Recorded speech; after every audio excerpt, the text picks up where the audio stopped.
Building a PC in a hostile climate is not easy, hence the word hostile. Now, as the title suggests, this is in fact a $750 PC build, but where's the other half of the PC, Greg? I only see a graphics card, power supply, storage, and case here. We've made a few exceptions. You see, while I normally advocate for a new platform, something up to date that has, let's say, an upgrade path of some kind, today, what I've decided to do is buy a used platform. And what this allows us to do is a few things. Firstly, we are saving a bit of money opting for an Intel 10th gen platform, which I think is actually still a viable gaming platform today, especially if you opt for a Core i7 or a Core i9. This has also included a kit of RAM. So we have the motherboard, the CPU, and the RAM in this bundle here. This is the exact one that I bought. And it also includes a 240mm AIL. Now, there are a few issues with how the product showed up, and I'll get to that in a second as well. But I do want to make very clear up front that yes, buying used has risks, but it often comes with a lot of upside in the budget department. And so if you're willing to take those risks and maybe deal with the prolonged shipping times, the possibility that something shows up damaged and you have to go through the refund process, I think it will be worth your while, especially in a sub $1,000 budget. So what I've done is opted for, again, that Intel Core i7-10700K, a Z490 motherboard, mATX, which is important for our Flux M case from Antec, and I've gotten 16 gigs of RAM in the process. Now, this is only DDR4, but RAM, as you know, is getting pretty expensive. And I can already hear folks in the comments, oh, well, you just bought a DDR4 platform. Well, that's a dead-end platform. What are you doing? You shouldn't have spent all your money on something that you can't upgrade.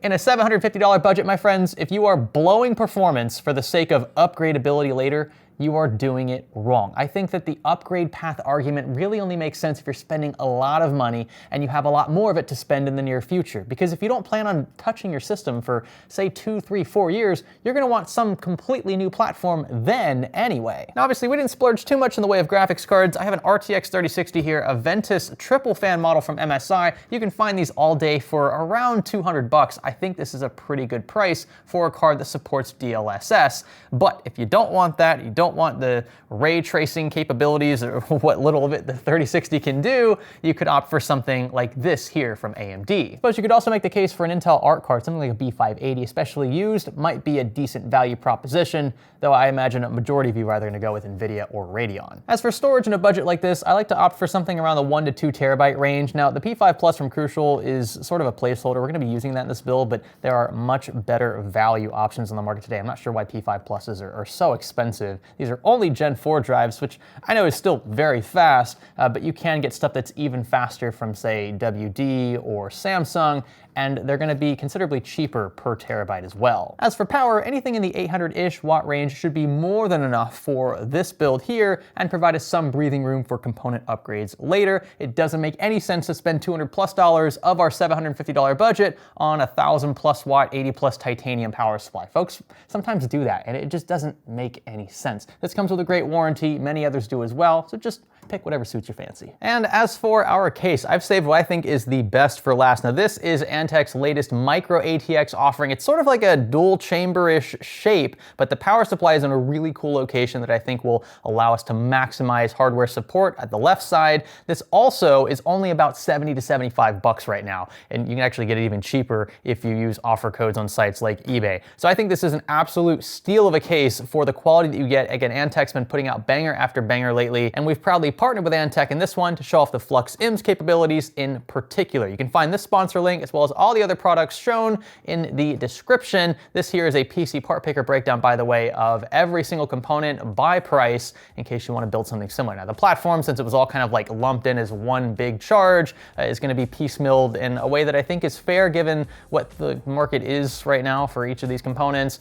But if you want to buy a fully assembled platform already, I think that's a great opportunity to save, especially on DRAM, and this probably extends as well to DDR5, though I didn't look as intently because I was trying to keep this budget, again, under 800. I'm super excited to throw all this together, again, barring some small, hopefully small issues with this platform. I hope you will stay with me. Are you sitting on a gaming PC without an activated copy of Windows? Forget $100+ retail keys, instead snag an OEM Windows 11 key for a fraction of the price to unlock the full potential of the OS. Oh, and don't worry, they'll still remove those pesky activation watermarks. Just click the links below to get started today, and be sure to use our special offer code SKGS for a sweet discount on a variety of options including Windows 11 Pro, home, and more. Now, before we can get to building, unfortunately, we have a bit of bad news to address. The platform that I ordered was damaged. I believe it happened during shipping, because if you can see in these product photos here from the original listing, the board looks really good. There aren't any, crossed, broken, missing pins, missing SMDs, and it was, in the description at least, disclosed as known working at time of sale. When the package arrived here, however, things weren't so great. The AIO was actually packaged directly on top of the motherboard with only a bit of packing paper in between them. So there wasn't a separate box for the board itself. And that unfortunately resulted in some of the damage you're seeing in these photos that I took and sent to the seller. So a lot of these pins are just completely smushed. And unfortunately, a couple of capacitors as well are either slightly dislodged or completely wrecked. I tried straightening one of them out and realized that both of the pins underneath them were completely severed, which is going to involve some soldering work if I want to rectify it with the original component. And I'm not sure I can do that. I don't really have the skills or know-how to really tackle that. So the owner has already responded and said that a partial refund is possible. Again, they haven't accused me of anything. I really, in hindsight, should have filmed the unboxing so that you could have seen how it was packaged. But just a lot of weight, I think, over this lower section of the board. It damaged a lot of pins. Now, I've since straightened all of those out. I have a pretty good feeling that the board's not going to post with that broken capacitor, but you never know. It might drive, say, a header or something that we're not going to use and could go under the radar. We're going to give it a fair shot here. We're going to just go ahead and assemble everything as is, but I wanted to disclose this damage to you because, well, it's a reality. It sometimes is what happens on sites like eBay. It's a risk that you take buying used. We saved a lot of money buying this platform, again, fully assembled as one big kit from the seller, but it just didn't work out this time. It is what it is. I'm also curious about these other components at this point. Hopefully this DDR4 is okay, and that is basically the whole reason why I bought used, because prices on the new market are a bit crazy right now. Yes, even for DDR4, you can take a look online. These aren't the fastest. It is a 16 gig kit. I recommend 32 for a sort of mid-range gaming PC today. Some will say 16 is still fine, but newer games say otherwise. I'm just gonna hope that these are fine. We're gonna assume they are, and again, move forward. Same goes for the 10700K. Now, since our platform is largely assembled already, apart from storage, which we'll take care of in a second, I'm gonna go ahead and move on to preparing for the merge. That involves our box of goodies, which in the case of the Flux M is actually up top. How is that possible? Well, have a look. So this is actually where your power supply goes. It faces upright, and you do, yes, get an integrated cable here. You'll still plug in your PC from the rear, so there is a nice pass-through. Antec thought of all that, and you can see we've got enough room for a pretty long unit as well, and it actually is covered from the left side, so it won't look weird if you're looking at things from this angle. You can see this tray here is where they expect you to mount 2.5-inch and 3.5-inch drives. There are 5 slots back here because it's an mATX case, and it comes with a ton of fans. Now, this is the really special part, I think, about the Flux M. Yeah, this layout, you've probably seen something similar before, but the fact that you get 6 fans in this $80-ish case as spec'd is pretty dang impressive. So 3 of those are RGB capable, all of them are PWM supported, and 3 of them in the basement are actually reverse blade fans for fresh intake for your graphics card especially. One of the ways you'll see case manufacturers cheap out is in the fan department. You might have a nice looking fan, but it may only be a 3-pin, which means it's only controlled by voltage, which means it might run louder than you like. PWM gives you a lot more flexibility, and that's exactly what we find for all 6 fans in this chassis. And yes, because I know you're wondering, airflow is plentiful in the Flux M. From our 2 intakes up front, we're gonna have exhaust at the top with our AIO. We're gonna have intakes at the bottom, thanks to those reverse blades, and a single exhaust at the rear. So airflow is literally in this thing's DNA. In fact, one of the only things you might find a bit underwhelming in the Flux M's case, no pun intended, is front IO. And this, again, I think is just a reflection of budget. A single USB Type A port and a single Type C. I mean, at least we have Type C. But as Jay would say, I digress. One shirt change and shave later. Let's get this motherboard, again, with all the fixings already installed, into the case. I actually think we're missing a bit of mounting hardware for our AIO, which is why that is not currently installed. We'll have to find a solution for that later as well. Tell you what, I wasn't super lucky with that purchase. We now have most of our basic wiring taken care of, including front panel, fans, RGB, and USB. In goes our 240 mil. Gonna be careful here and mount up top with fans set to exhaust because of the location. And here comes the tricky part. So I've got to hold this retention bracket behind the board for our Intel layout, but I don't have any of the smaller pins that keep this in place. So I've got to apply as much pressure as I can from behind and then sort of wiggle this in with thermal paste applied like that there. And then, oh, I wish I had a third hand because this is going to be near impossible to pull off. Okay, how am I going to get these screws on? Oh boy, I just need something to hold this in. I'll do it with my head. And the things you have to do when not all of the necessary mounting gear is included with a used cooler. I was disappointed that the AIO wasn't clean when it was sent, but that's not really what I'm paying for, I suppose. I'm just paying for the hardware. So I think there's sufficient mounting pressure. I'm not worried about that at all, even though we're missing those little brackets, which are more or less there just to retain, again, the retention bracket itself behind the board, whatever you want to call that little X brace. After a bit of cable management and tidying up, we moved on to the power supply. Now this was installed super easy with the right side panel removed. Antec gives you a whole space for sort of like an average size ATX unit. I wouldn't go super extended or anything just because of the contours of this chassis. Not that you would need one for a vast majority of builds. Once it was in there, I tightened it with 4 Phillips screws and didn't forget to connect the integrated power cable. I like this unit because it comes with more premium feeling cables, and with cable combs, it almost looks like a custom set, so we don't have to spend extra money in that department. Here's the look so far. I think it looks super clean. The fact that we don't have a basement, we get that dual chamber-ish layout, but without sacrificing much in the way of depth, so this will fit on pretty much any desk out there. We are ready to move on to the graphics card. It's actually the last component in this build. It's going by fast because, again, we bought the platform pre-assembled. Very happy to see this one shipped with the original anti-static bag, which is always important, especially if it's coming from certain parts of the US where climates are a bit drier. Let's check out the condition. And oh wow, she looks brand new. Compared to how our platform looked fresh out of the box, this one you can tell was definitely taken care of and cleaned thoroughly. Wow, this is really nice. Also, I forgot, 3060s only require typically one 8-pin, so that's gonna save us a bit on cable management as well. We'll just remove these upper 2 PCIe slot covers, and in she goes. Whew, this is not a bad look at all for a $750 budget, I gotta say. The fact that this card is longer, albeit not very heavy, doesn't have like the highest end cooling components, still looks really good in here. Just don't wanna forget our supplemental 8-pin. And well, yeah, we've got a fair degree of graphics card sag, but Antec has a solution for this. You can simply adjust this integrated support bracket. It's nice that it comes with the case and doesn't cost any extra. We'll move it higher and higher until it props our card up just right, and then we'll tighten this bracket from the right side. Now that is much more like it. Thank you, Antec. Now for the sake of transparency, here is what the right side looks like without the primary cover, at least below the power supply, installed. So you see a bulk of our power supply cables, the stuff that we're not using, the extra length, is gonna be covered by this panel here. So when we get this clipped in, just 1 Phillips screw. Did I put that? I think I put it in upside down. That is more like it. So when we just snap that in there and then secure it with 1 Phillips screw, that's all covered. And it's not like you're gonna see much back here anyway, but just wanted to let you know that these covers are included. You get one here as well, which we showed earlier for storage drives. You're gonna have a bit of exposed space down here. I'm gonna do a bit of touching up for like this 8-pin EPS.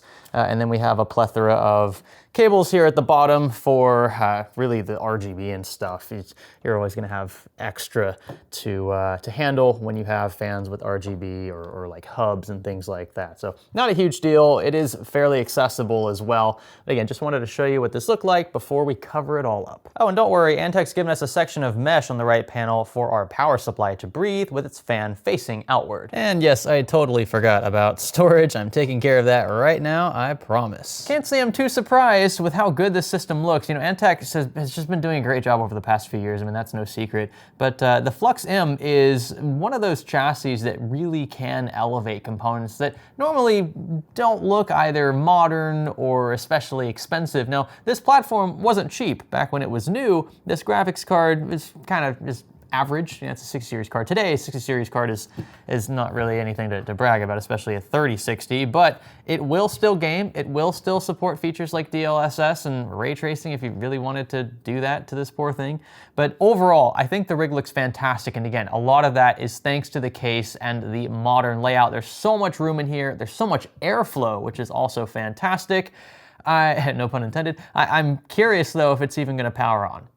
This is the part of the video I wasn't expecting to make. I thought we'd just turn it on and get to see how it performs, maybe in like 3D Mark Time Spy, but it might not even post. I'm hoping that little capacitor, whatever it is just controlling, I don't know, some sort of like port that we're not using. Maybe it's like HD audio related. Probably shouldn't even power this on in its current state, but we're gonna give it the beans anyway. In fact, that's a great question. Will this even power on? I don't know why I've been assuming that it would. Maybe it just won't post. That's one possibility. There's also a possibility this burns my house down. Here we go. 1, 2, 3. Okay. So far, nothing has exploded. Yeah, sounds surprisingly healthy so far.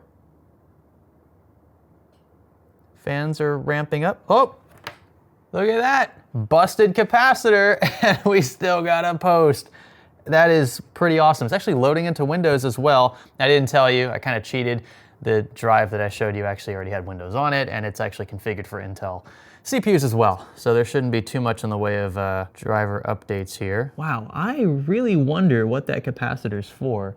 It must not be something we're using, or maybe it's something we are trying to use and just haven't actually taken advantage of it yet. Like I said, it could be HD audio, or maybe the rig runs great at idle, but craps the bed when under any sort of sustained load. So for the sake of curiosity, I'm gonna go ahead and try to do that. I think I'm gonna bestow a Furmark and Prime 95 load on this machine just to see how we fare. Well, would you look at that? We've loaded into Windows, so that's step 2. We got it to power on. We got it to post and load into the OS. Now let's see if it survives our burn-in tests. I can only hope that missing SMD is a non-issue. All right, so here we go. Furmark first. We'll run this test. And then while that is happening, we will also open Prime 95. And we'll click OK. There we go. 2 torture tests running simultaneously. How do our graphics card temps look? Okay, hotspots 60, 62. That's gonna of course continue to climb for a while. 12 o'clock midnight. Well, I let this run far longer than I expected, 30 minutes, and we are still stable. Let me go ahead and try to do this upside down. You can see we can move that box around, no problem. Our temperatures, at least on the graphics card side, are about 61 degrees and then 73 at the hotspot. For a 3060, that's like right in line with where I'd expect it to be, because 3060s don't pull a ton of power and are fairly heat efficient. And as for our CPU, well, yeah, things are toastier than I initially thought. So we're at T-junction, or right against it, and you can see our frequency is throttled back just a bit. So we're still above 4 gigahertz, but not by much. And I imagine this has something to do with our AIO and its age. It is possibly partially clogged, affecting water flow, which is of course affecting the cooler's ability to pull heat away from the chip. This is possibly something we could remedy ourselves if we were insistent upon keeping the cooler. We could take apart the block and then clean the micro fin stack that is designed to pull that heat away from the chip. It is, I mean, the pump is working. I can feel fluid moving, but it doesn't feel very strong. So yeah, it's probably at least partially clogged. The radiator is warm, so heat is getting up there. It's just not moving the heat quick enough. Ah, would you look at that? That fan's not spinning. That's my fault, I think, even though it is plugged in. That's weird. So maybe it's just a BIOS setting. Should be a quick fix and should fix our temperatures. Still though, after stopping the test, you can see those temperatures plummet drastically. Now Prime 95 is again one of the most unrealistic loads you could bestow upon any CPU. So it is a worst case scenario. It's something we could probably just tweak in the BIOS, to be honest, now that I've seen how low these drop. But I'd be looking for idles somewhere in the low to mid 40s tops for a 240 mil and a Core i7 from a few generations ago. All of this, mind you, taking place with the system running relatively quiet. I haven't tweaked fan curves at all, And in fact, I think the BIOS settings might be the same from the previous owner because I haven't tweaked anything there. I haven't even enabled XMP yet. But the noise level from this rig, especially with the left side panel off, which does help temps a bit but also makes things a bit louder, are pretty impressive. So with that, I do want to end things by showing you an approximate 3D Mark time SPI score. So this is the average for this combination of hardware, a 3060 and a Core i7-10700K, give or take a few points. You can see that we're only scoring better than about 42% of all submitted results. But you have to keep in mind, again, the age of the system and the price we paid. Could you build a rig for around $750 today that could outperform this, maybe result in a higher percentage score?